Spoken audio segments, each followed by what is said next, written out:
Welcome back to MTN Live in the Mountains. Right now on the couch we have Donna Lillian, and she is the Director of Women's Studies over at Appalachian State University, and she is also the President of the American Name Society. Donna, thank you so much for coming on the couch with us. Well, thank you for having me in. It's great fun. Wonderful. So you are the President of the American Name Society. Yes. So the American Name Society, the study of names is called onomastics. Did I say that right? Pronounced very well. Okay, wonderful. I was really nervous. I'm not going to say it right. So tell us a little bit about onomastics and why you just wanted to get involved with it. Well, onomastics is the study of all aspects of names and naming. So some people in the organization study geographical names. What do you name the rivers? What do you name the mountains, the streets? So that's part of it. What about brand naming? There's a whole area of brand names. So when people choose a new name for a new product, they have to do a lot of research, because if you choose a name that is offensive to somebody, you're not going to sell the product. So there's a whole field of study of that. I study personal names, and even within that, there's a whole lot of different range of things. So we have a member of our organization, Cleve Evans, who studies baby names. So every year he looks at the trends, which are the most popular names, what influences people to choose baby names. People study names in literature. So when authors make up names, what are the patterns? So it's a whole wide range of things. That's pretty interesting. So do you do a lot of this when you teach classes for women's studies? Well, since my particular research is on women's naming choices, so when you get married, if you're a woman, you either change your name or you don't change your name, right? Or you add your name and you hyphenate your name. Men don't tend to do that as much. So we talk about that in women's studies classes, or I talk about it, because that's part of how women project themselves in the world. And I also look at the little word Ms., which we invented so that we wouldn't have to use Miss and Mrs. anymore, because we wanted a word like Mr., where you didn't have to sit there and try to figure out, is she married? Is she divorced? Is she single? Is she a mother? Is she a lesbian? Is she a straight woman? What is she? You just say Ms. But actually it didn't catch on that way. So now we have Ms. for some women and Miss and Mrs. for others. So that comes into my women's studies classes. So you study of why women use Miss as their... I've been doing survey research since the mid-1980s. So I did a survey in the middle of the 80s on what people thought about that term, what people thought about women changing their name. And then I did another study in the mid-90s, and then I did another study about 5 or 6 years ago. What did you find? Well, there have been important changes. It used to be that Ms. was associated very strongly with feminists and with the feminist movement. That was in the 1980s. And so people had an impression of women who used that as being very strongly feminist. By the mid-90s, it wasn't really being thought of as feminist as much anymore.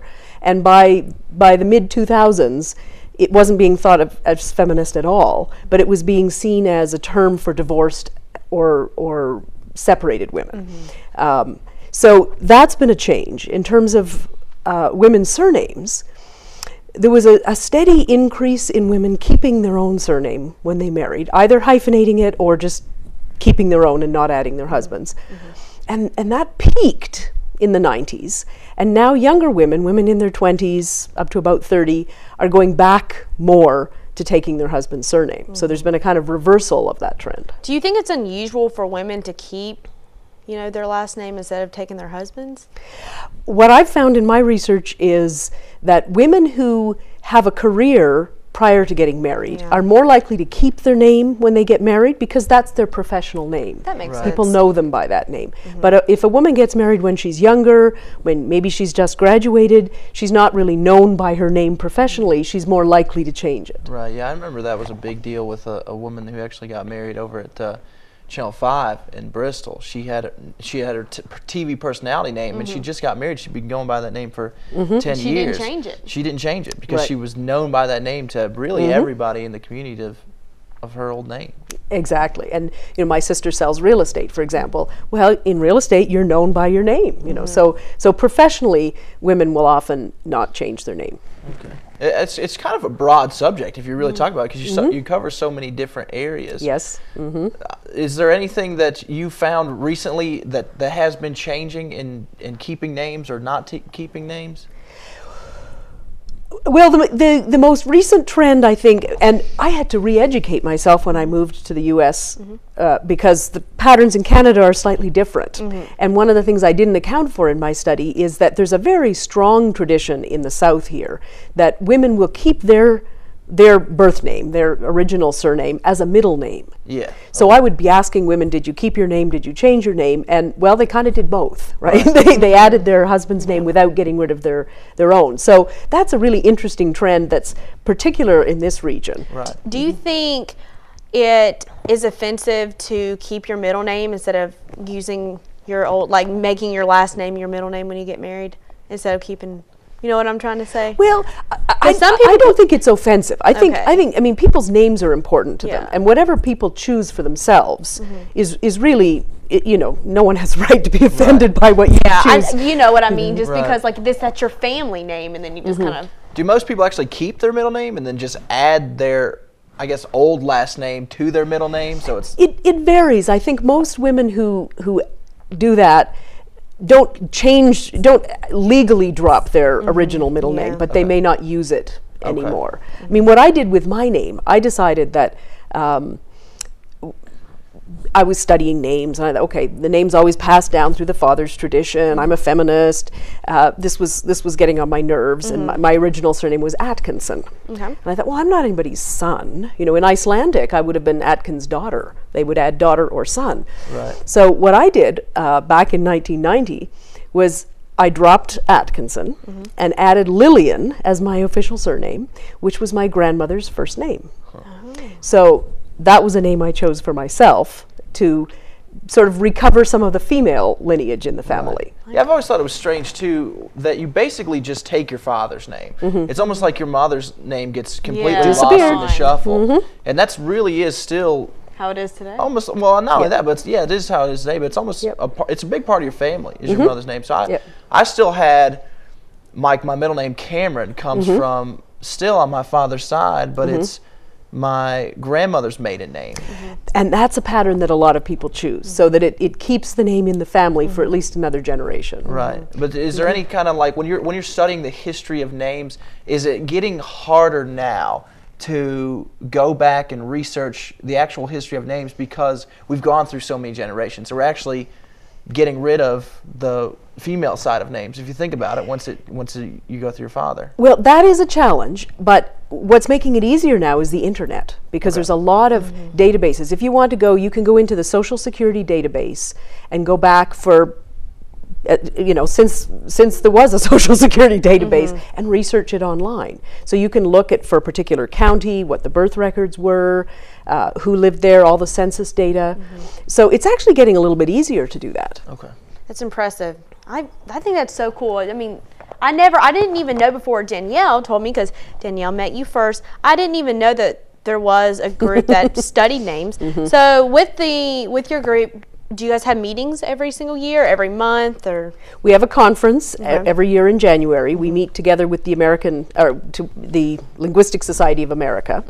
And so that goes to a different city each year. This January was in Boston. Next year it's in Minneapolis. So we go to a different city. People present papers and give talks. This year I think we had about 38 papers presented.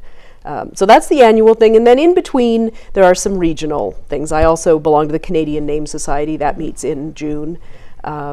We're going to have a Blue Ridge Names Symposium in the fall. We're hoping to organize that. So there are some regional or smaller meetings as well as our big. What are some of the topics that y'all talked about at your last conference meeting? Well, we had some people from Nigeria who were presenting on some of the naming traditions in Nigeria, Yoruba language, for example. We had people talk about names in literature. We have somebody who studies T.S. Eliot and loves to present papers on T.S. Eliot's use of names. Somebody looking at names of fields in Scotland. That may sound odd, but you know, people will name their farm, for example, and so fields are named in Scotland. And so she's doing a dissertation on the tradition of naming fields. So, as president, Yes. what are some of the special things that you have to do? I mean, do you have to give a big speech every single meeting, or do you have to have like a big presentation? Well, you're president for 2 years, and in your second year, you give the keynote address at the conference. In the in-between times, I'm the contact person on the website, so if people have questions, they contact me. I organize things. The real work is done by the vice president. You work your way up to being president, as the vice president actually organizes the conferences. So I get to be the figurehead. Oh, that's good. That is so neat, though. Yeah. I get to come on mountain television. Yeah. Well, I know that there is a lot to going into naming a name. I mean, you talk about, you touched on a little bit in the beginning, of even brands. I mean, Nike went through a big deal of finding that name, and it came from I believe a Greek god for sport or something like that, which was pretty cool if you think about how some of that stuff kind of develops. I know, that's pretty neat. So but how you were telling me, like if I asked you what my name means, it's not, you don't do that. So if someone comes up and be like, oh, tell me what my name means, that's not exactly how it works, I guess. I don't have that storehouse knowledge, in my head. So I'd run to the internet or I'd run to a names dictionary and look it up. Okay. For this upcoming year, what are some of the things that you're looking to maybe dig deeper into your research in? Well, I've just started a project. I have a favorite author. Her name is Suzette Hayden Elgin. She's a linguist, but she writes science fiction. So one of the series that she wrote, it's called the Ozark Trilogy. So I've just started a project that I'm looking at her use of names. In that series, I know it sounds a little funny, but it's a fantasy series, names are magical. So men's names are not magical. Sorry. Sorry, Drew. But the women are most important. But women's names have a magical significance. And it's part of the culture in this story. So I'm actually starting to do a study of that. Okay. That's cool. But when you go to do that, how do you know, like, or do you just try to like tap into maybe the author's mind of why they picked? Yeah, where do you begin? Like, how do you even know where to start? Like, why did he pick this name for this character? Like, how do you even, like Drew said, how do you begin doing that? Well, in this case, I read the book and make a list of all the names. This one is kind of easy in the sense that because it's part of the storyline, they actually talk about how they choose names. Oh. And so this is almost like shooting fish in a barrel. She's just giving it to you. But people will look, for example, Charles Dickens did interesting things with names. So people will look and see what historical figure at the same time that character may have been named after, or a member of the family of the author. The person I'm studying right now is alive and well. So if I have any questions, I could actually send her an email. She lives in Arkansas. That's a good start, I guess, right there. You can go email the author. Yeah, that's really interesting though, because if you think about it, when you think of a name in a book or a movie, you have to link every name to something or someone. So there has to be some kind of comparison that you're building, your character on. Well, even the other day, after I guess it was Monday, we'd watched. Myself and all my friends had watched Downton Abbey. I've heard a lot about that show. Yep, and we were having a discussion about whether the name Sybil was appropriate for that particular character.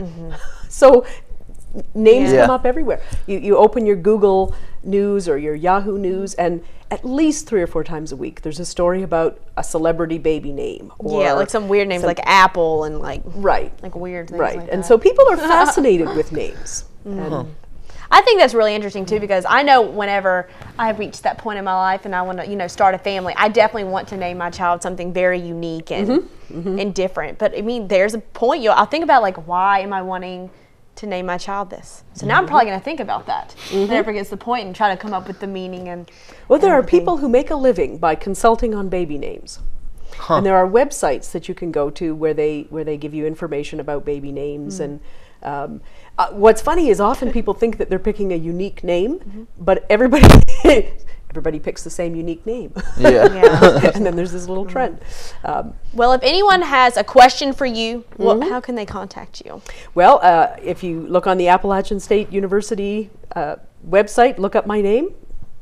send me an email or a phone call. And you don't mind if anyone has any questions about names or the American Name Society, they can They just are come. welcome to contact me. If I don't know the answer, then I'll put them in touch with somebody who does. That's awesome. Thank you so much for coming. It's so interesting. Thank you. Yeah, thank Great you to again. talk to you. Interesting. All right, we'll be back in a minute with more MTN Channel 18.